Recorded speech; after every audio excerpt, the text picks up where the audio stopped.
Beatitudes. We are now in the final chapter of the Beatitudes. Pinag-uusapan pa rin po natin sa series na ito ang mga katangian at kaugalian na binanggit ng ating Panginoong Jesus sa Matthew chapter 5. Ang mga Beatitudes na ito ay ang mga katangian ng isang Kristiyanong pinagpala ng Diyos. Let's review Matthew 5 verse 3 to 9. So far, ito ang mga napag-aralan natin.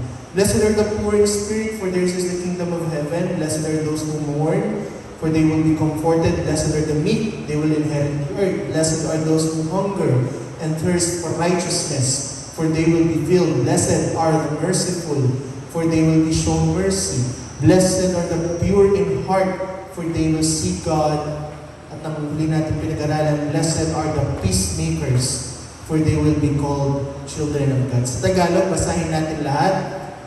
1, 2, 3, go! Mapapalad. Ulit. 1, 2, 3, go! Mapapalad.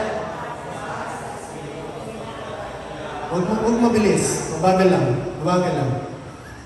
At tayo nag-aaral ng rating ngayon. 1, 2, 3, go! Mapapalad ang mga dukha sa Espiritu sapagkat kanila ang kaharian ng langit. Mapapalad ang mga nahahapis sapagkat sila ay aalawin. Mapapalad ang mga mapagpakumbaba sapagkat mamanahin nila ang lupa. Mapapalad ang mga nagugutom at nauuhaw sa katuwiran sapagkat sila ay bubusugin. Mapapalad ang mga mahabagin sapagkat sila'y kahahabagan. Mapapalad ang mga may malinis na puso sapagkat makikita nila ang Diyos. Mapapalad ang mga mapagpayapa sapagkat sila'y tatawagin mga anak ng Diyos. So tonight, pag-uusapan po natin ang muling Beatitude na sinabi ni Jesus sa kanyang sermon sa Matthew chapter 5. We are on the verse 10, the final Beatitude. Blessed are those who are persecuted because of righteousness, for theirs is the kingdom of heaven. Mapapalad ang mga pinag-uusig dahil sa katuwiran, sapagkat kanila ang kaharian ng langit. Persecute. The word persecute means to subject someone to harassment, hostility, and ill treatment. Sa Tagalog, usigin. It is a verb, an action word, to persecute or mang-usig o usigin. Sa noun niya ay persecution, meaning pag-uusig. Everybody say persecute. Ang pag-aaralan na natin ngayon, mapalad daw ang mga inuusig dahil sa katuwiran sapagkat mamanahin nila ang kaharian ng langit. Lahat ng gustong magmana ng langit, magsabi ng amen. Ang sabi ng mga Black Americans o mga African Americans, sila daw ay dumaranas ng pag-uusig o persecution. Bakit? Dahil sa kanilang kulay ng balat. Ang sabi naman ng mga kasama sa LGBTQ+ community, sila din daw ay dumaranas ng persecution o pag-uusig dahil sa kanilang sexual orientation. Ang tanong natin, kung sinabi ni Jesus na mapalad ang mga inuusig dahil sila ang magmamana ng langit, ang tanong ko, ito bang mga taong ito, yung mga Black Americans, na sinasabi nila sila ay inuusig, o itong mga kasama sa LGBTQ+ community, ito bang mga taong ito ang tinutukoy ng Panginoong Jesus nung sinabi niya sa Matthew 5:10 na mapalad ang mga inuusig o dumadaan sa persecution, ang mga hinaharas dahil sa kanila ibibigay ang langit? Pag may tanong, may sagot. Nagtanong na ako, sumagot kayo mga kapatid. Yung mga binanggit ba natin Black Americans o LGBTQ na sinasabi nila, dumadaan kami sa pag-uusig, kami ay nadi-discriminate, kami ay napapersecute. Ito ba yung binigyan ng pangako ng Diyos? Na sabi ng Diyos, dahil inuusig kayo sa inyo ang langit? Of course, the answer is absolutely no. Because Jesus says, Matthew 5:10, hindi lang naman inuusig, mapalad ang mga pinag-uusig, everybody say, dahil sa katuwiran. Hindi pwedeng inuusig ka lang basta-basta. Pag inusig ka o ininsulto ka o minaltrato ka ng masama, langit ka na. No. Ang sabi ng Diyos, mapalad yung mga inuusig dahil sa katwiran, sapagkat kanila ang kaharian ng langit. Hindi lahat ng inuusig ay inuusig dahil sa katwiran. Itong mga Black Americans, inuusig sila hindi naman dahil sa katwiran, dahil sa kulay ng balat nila. Itong mga LGBTQ+ activists, no, o mga people of communities ng LGBTQ+, inuusig sila hindi dahil sa katwiran, inuusig sila dahil sa kanilang desisyon na magbago ng kanilang kasarihan.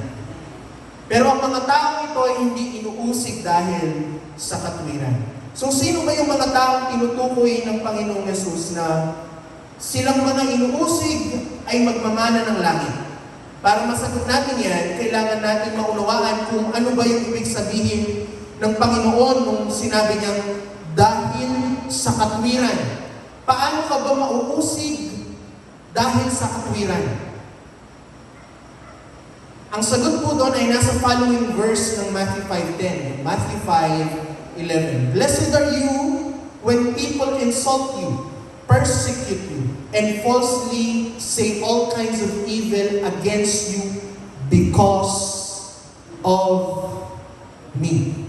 Mapalad kayo pagka kayo'y inaalimura, kapag kayo'y pinag-uusig at kayo'y pinagwiwikaan ng sari-saring masama, napawang kasinungalingan dahil sa akin. Take note of that last phrase, dahil sa akin. Sa verse 10, ang sabi niya, mapalad ang mga inuusig dahil sa katwiran. Mas binigyan ito ng kahulugan ng Panginoon doon sa verse 11, yung ibig sabihin pala ng dahil sa katwiran ay dahil sa akin. Ibig sabihin, mapalad ang mga inuusig, inaalimura, at pinagwiwikaan ng sari-saring masama kung dahil ito kay Kristo. Lahat ng inuusig dahil kay Kristo, sila daw ang magmamana ng kaharian ng langit. Ang tinutukoy pala ni Jesus dito ay yung mga taong dumadaan sa persecution, kahirapan, pag-uusig, pag-aalimura, for the sake of serving the Lord Jesus. Kailangan natin maintindihan, mga kapatid, na the moment na nagdesisyon kang maglingkod ng matapat sa Panginoong Jesus, then kasunod po niyan yung persecution at pag-uusig ng mundo. John 15 verse 19 to 20, the Bible says, kung kayo'y taga-sanlibutan, kayo ay mamahalin ng sanlibutan bilang Kanya. Ngunit, hindi kayo taga-sanlibutan, kundi pinili ko kayo mula rito, kaya napupukot sa inyo ang sanlibutan. Alalahanin ninyo ang sinabi kong ito, walang aliping higit kaysa kanyang Panginoon. Kung ako nga'y inusig nila, uusigin din nila kayo. Kung sinunod nila ang aking sinabi, susundin rin nila ang inyong sasabihin. Ang tunay na Kristiyano, talagang dadaan sa pag-uusig. Kalabitin mo nga yung katabi mo, inuusig ka ba? Are you persecuted? Baka hindi ka inuusig, inuusog ka lang. Ang tunay na Kristiyano, dadaan sa puot ng mundo. The Bible says you cannot serve two masters. Can I rephrase that? You cannot please two masters. Hindi pwedeng nagagalak sa iyo ang Diyos habang nagagalak din sa iyo ang mundo. Hindi pwedeng you are friends with God while you are also friends with the devil. You can only be friends with one master.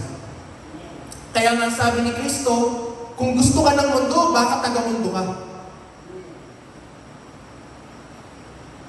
Pero sabi niya, pero hindi kayo taga-mundo.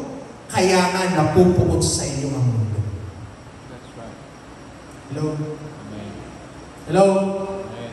Kung ayaw ka ng mundo, then rejoice. Hindi ka taga-mundo. Dahil kung taga-mundo ka, gusto ka ng mundo. Gusto ka ng barkada mo. Hello? Gusto ka ng mawala sa Panginoon? Why? Baka dahil taga-doon ka. You cannot please the world while pleasing the Lord. Bakit? Kasi katulad ng sinabi ni Jesus, ang makamundo lang ang iibigin ng mundo. Pero ang makakristo, ang makadiyos, kapupuotan ng mundo. Ang sabi pa ng Panginoon, kung siya nga na ating Panginoon ay inusig at kinapuotan ng mundo, siguradong uusigin din tayo. Why? Dahil walang alipin na mas mataas kaysa sa kanyang Panginoon. Yung Panginoon nga natin inusig, paano pa tayo alipin? Hindi tayo usigin? No. If God was persecuted, then for sure, His disciples will also be persecuted. Mula pa sa pinakaumpisa ng kwento, mga kapatid, si Abel, na nag-alay ng magandang bagay sa Diyos at sumamba, inusig at pinatay ng kanyang kapatid na si Cain. Si Noe, na sumunod sa pinapagawa ng Diyos na gumawa ng arko for more than 100 years, inusig at ininsulto siya at ang kanyang pamilya ng mundo. Si Abraham inusig, si Joseph inusig ng mga kapatid, si David inusig, ang mga propeta katulad ni Elijah inusig, si Jesus dumanas ng napakatinding persecution. Maging ang mga disciples ng Panginoon, inusig, pinatay, sinaktan, minaltrato, kinulong, ininsulto. Lahat ng mga sumunod sa Panginoon in the Bible, they have experienced, although different levels, but they all experienced persecutions at a variety of different levels. But out of the persecution in the midst of persecution, ang sabi ng Diyos ay ganito.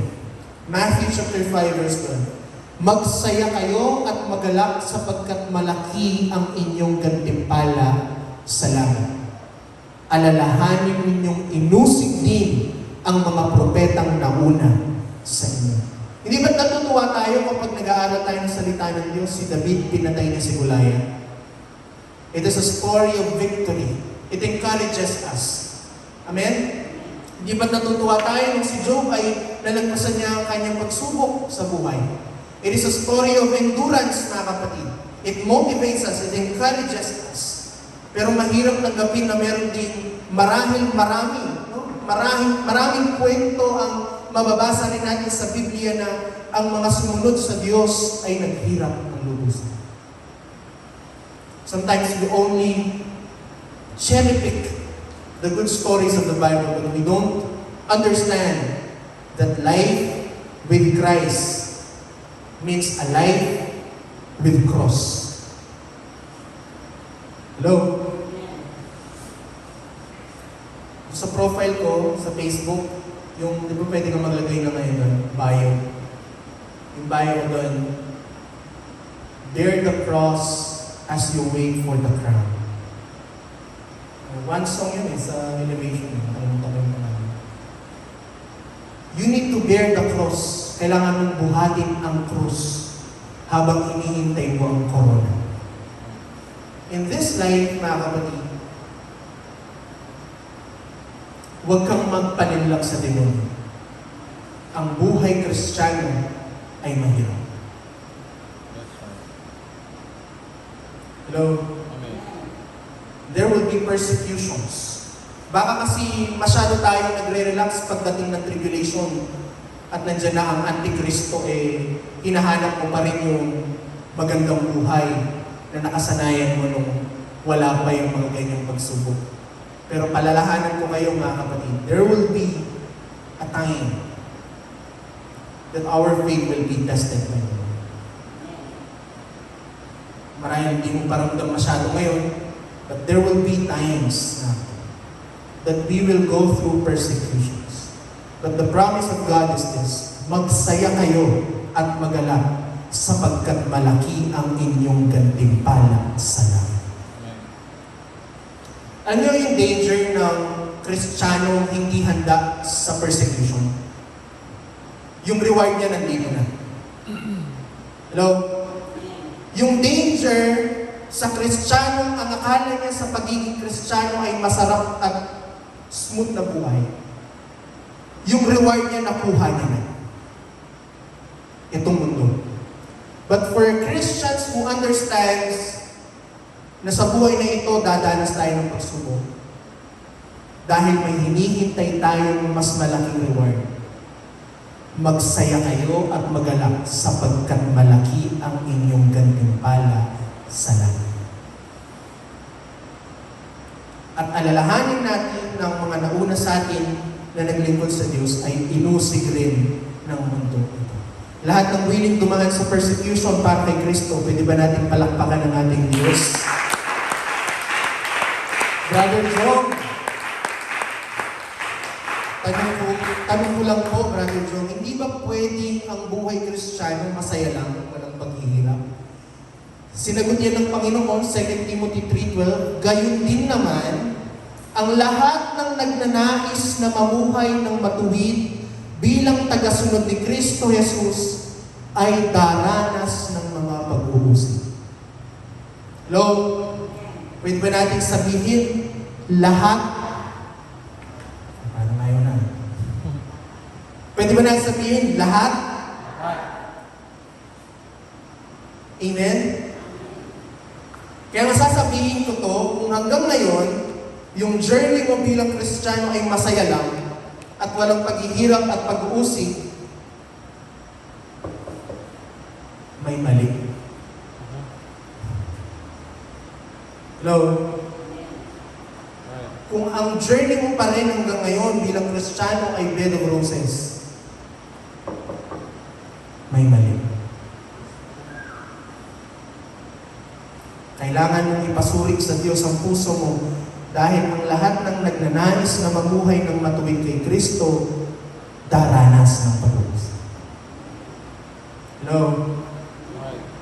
Kung alalahanin natin yung early church, yung mga naunang iglesia ng Diyos, nung pagkatapos ng matay ni Kristo, yung mga disciples niya, nagkalap ng salita ng Diyos sa iba't ibang mga lugar, mga kapatid, at tumubo, umusbong yung mga iglesia, mga churches ng Panginoong Jesus. Yung mga iglesyang ito, kung titignan natin yung history of the church, ang mga naunang simbahan ng Diyos, walang magandang church building. Amen?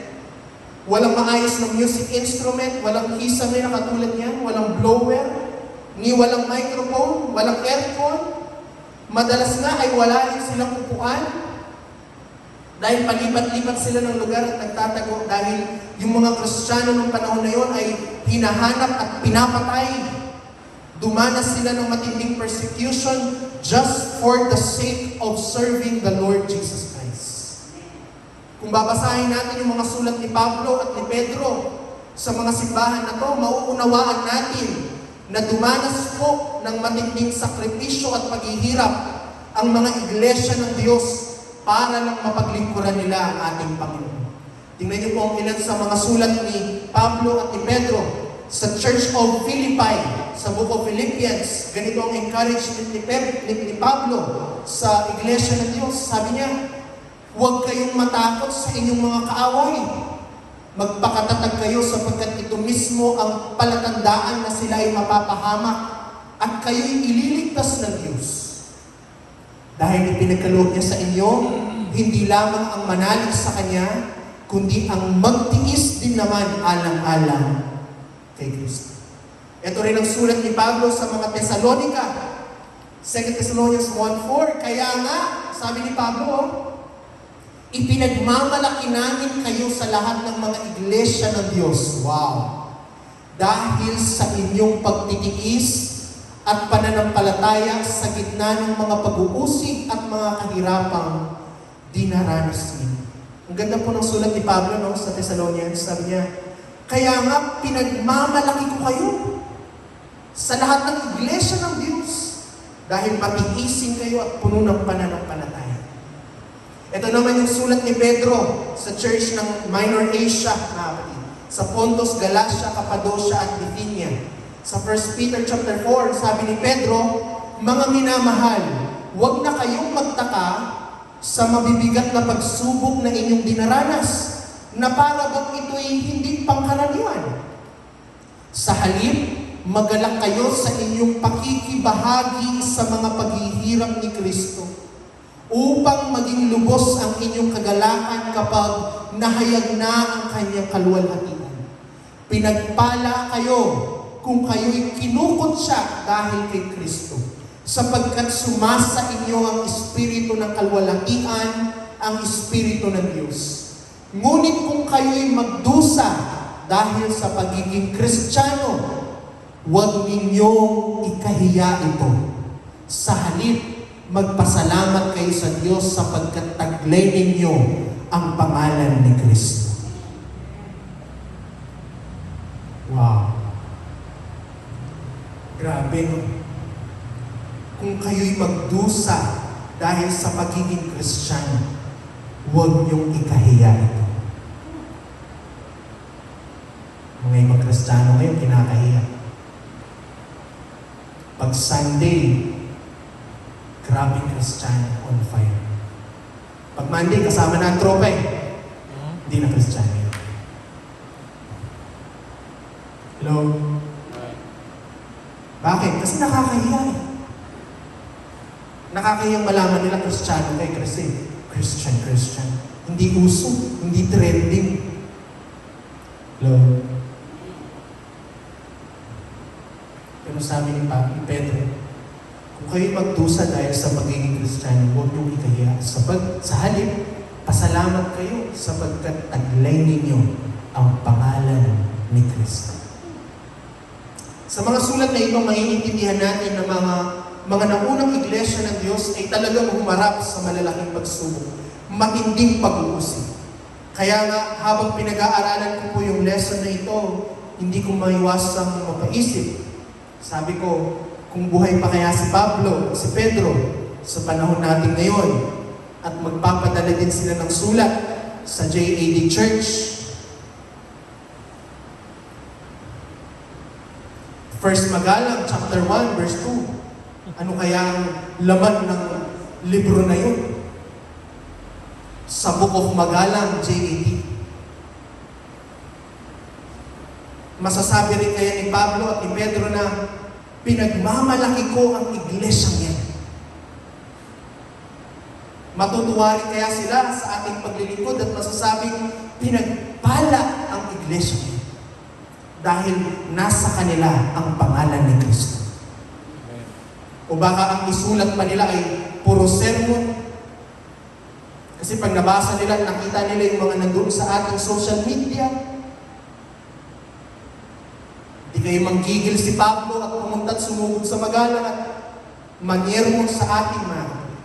Kasi ang mga Kristiyano ngayon, hindi mo lang mag-greet, hindi mo lang makamayan, magtatampo na. Si Pablo, pinipreto na, praise the Lord pa rin. Kasi mga Kristiyano ngayon, kapag walang pera, wala rin sa church. Ang iba naman, kapag madaming pera, doon wala sa church. Kasi mga Kristiyano ngayon, mas pipiliing maglibot kaysa magpunta sa gawain ng Diyos. Ang mga Kristiyano ngayon, mas updated pa sa bagong steps ng bagong sayaw kaysa sa salita ng Diyos. Patugtugin mo yung trending na kanta, sasayaw yan. Pa-memory verse mo, walang masabi. Kaya I wonder, I cannot even imagine kung buhay pa ang dalawang dakilang disipulo ng Diyos sa panahon natin. Ano kayang liham, ano kayang sulat ang ibibigay nila na naka-address kay Pastor Rolly? At sasabihin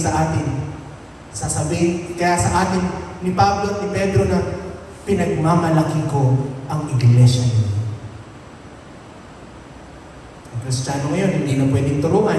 Kasi pag tinuruan mo, kapag sinaway mo, kapag kinurek mo, mas magaling pa sa'yo. Ikaw patuturuan niya kung paano siya dapat turuan. Nakita na kayo gano'n? Tinuruan mo, tinuruan ka rin niya kung paano siya turuan. Tapos piling victim pa, pinipersecute na daw siya. Hindi gano'n ang persecution. I cannot imagine what kind of reaction these two disciples would have for our church. But thank God, I can speak for this church, that this church wants to serve the Lord no matter what the cost is. Pero nagpapasalamat ako sa Diyos dahil pwede kong masabi na sa iglesyang ito, meron pa rin mga Kristiyanong handang maglingkod sa Diyos, anuman ang kapalit, anuman ang pag-uusig, anuman ang paghihirap na danasin sa mundong ito. Dahil naiintindihan nila na ang pagiging Kristiyano ay hindi bed of roses. Being a Christian is actually survival of the fittest. Matira ang matibay. Pero sasabihin ko po ito sa inyo. Ano ngayon kung usigin tayo ng tao? Ano ngayon kung saktan tayo ng tao? Kumpara naman sa Diyos. Kung ang kapalit naman ay ang buhay na walang hanggan. Kung ang kapalit naman ay ang kaharian ng langit. At sa bawat pagkakataon na inuusig tayo sa ating pananampalataya, this is the promise of God. Hindi tayo pababayaan ng Diyos. Deuteronomy 31:6. Kayo'y magpakalakas at magpakatapang.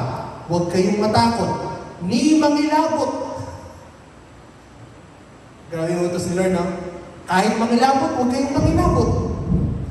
Sapagkat ang Panginoon mong Diyos, siyang yumayaong kasama mo, hindi kanya iiwan ni pababayaan.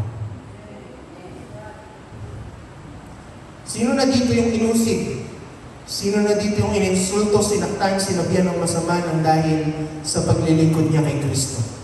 Yung kahit sabihan ka ng losyang mo na, ang manang mo ng magdamit, pangit-pangit na ng buhok mo, yung itsura mo, mukha ka ng matanda. O kahit magalit sa iyo yung ibang tao, pero nananatili kang sumusunod sa Diyos, nagdadamit ka pa rin ng may kabanalan at may kaisa. Yung kahit nilayuan ka na ng mga kaibigan mo kasi hindi ka na umiinom ng alak, iniwanan mo na yung pagsusugal, pero patuloy kang sumusunod sa kalooban ng Diyos at nakakita ka ng mga bagong kaibigan sa iglesia ng Panginoon. Yung kahit pinagtatawanan ka na at iniinsulto ka na, maging ng sarili mong pamilya, dahil binabahagi mo yung salita ng Diyos sa kanila, dahil nakikita ka nilang nananalangin at nakaluhod, pero patuloy ka pa rin dahil alam mong yun ang tamang gawin. Yung kahit magastos, kahit nakakapagod, kahit madalas hindi ka nila pinapansin, pero nagpapatuloy ka sa evangelism, sa life grouping, sa pag-win ng kaluluwa, kapatid, your labor is not over. Kasama mo ang Diyos at malaki ang gantimpala mo sa langit. Persecutions are part of our journey in Christ. Kasama talaga yan. But persecutions, are signs that you are in Christ. Mapalad ang dumaranas ng pag-uusig dahil kay Kristo sapagkat mamanahin nila ang kaharian ng langit. Pwede ba natin palakpakan muna ang Diyos? If you are still with me,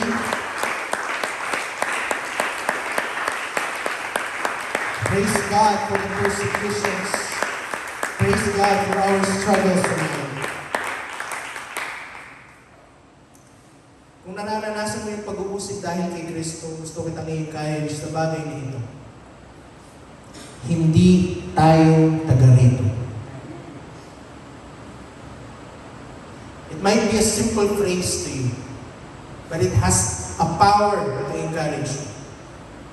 Kung nakakaranas ka ng insulto, pag-uusig, kahirapan, kung dahil sa pagsunod mo kay Kristo, maraming nawala sa iyo na dating meron ka sa mundong ito, ito po ang encouragement ko sa iyo. Hindi tayo taga dito. Dahil lahat ng taga rito, maiiwan sila rito. Pero tayo, we are just strangers. We are just pilgrims in this world. Dumadaan lang tayo. Ang tunay na bahay natin ay doon sa kaharian ng langit kasama ng Diyos.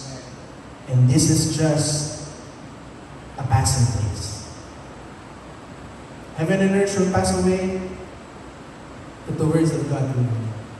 Isang araw, aalis tayo dito, iiwan natin lahat ng bagay sa mundo ito. Kaya ang tingnan natin at mas paghandaan ay yung kabilang buhay kung saan naroon yung gantimpala ng Diyos na naghihintay sa lahat ng makakapagtiis hanggang sa wakas. Matthew 24:13, datapwat ang magtitiis hanggang sa wakas ay siyang maliligtas. It doesn't matter kung late ka na nag-start na maging Kristiyano. Hello? Hindi ito paunahan. Patiisan ito. It is not a race. Hello? Hindi ito karera. It is actually an endurance test.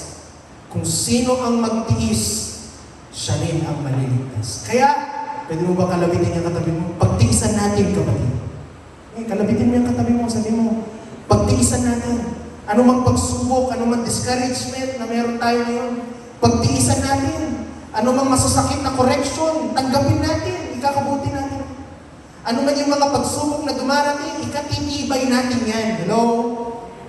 Pero pagtiisan natin to, kapatid. Hanggang doon sa dulo, magkasama tayong naglilingkod sa Diyos.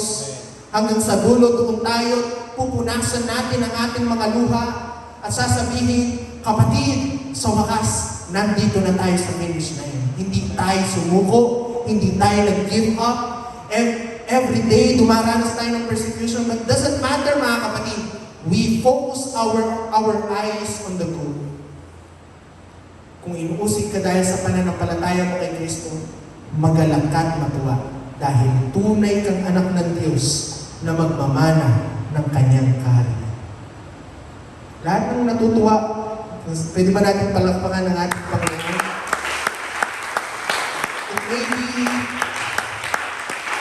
It may be a hard meat to swallow. Marahil matigas na karne ito para malunok. But that's the reality. Being a Christian, hello, hindi ito palaging masaya. That's right. Lahat ng mag-agree, magsabing praise the Lord. Sino dito yung hindi pa nalungkot? Sino dito yung hindi pa umiyak sa Diyos dahil sa mga pagsubok sa buhay? Sino dito yung hindi pa nakaranas ng pag-uusig dahil kay Kristo? We will all go through hard times. But there is one thing that will always remain in us. God is our God. Amen. He is the sovereign God that we serve. Diyos ang nagbigay, Diyos ang nag-alis sa lahat ng panahon, purihin ang pangalan ng Diyos. Nothing can separate us from the love of God. Persecutions will come. Hello? But we will stand even in the midst of persecution at magsasabi, great is our God and greatly to be praised. Gusto kong tapusin yung series na ito sa verse, na life verse ko. This is my life verse. This is my favorite verse. Philippians 1:21. For me to live is Christ and to die is gain. Sapagkat saganang sa akin, ang mabuhay ay kay Kristo at ang mamatay ay pakinabangan. Pwede ba natin palakpakan ng Diyos? Come on! Habang tumatayo tayong lahat, mga kapatid, can we clap our hands in worship to the Lord? Hallelujah!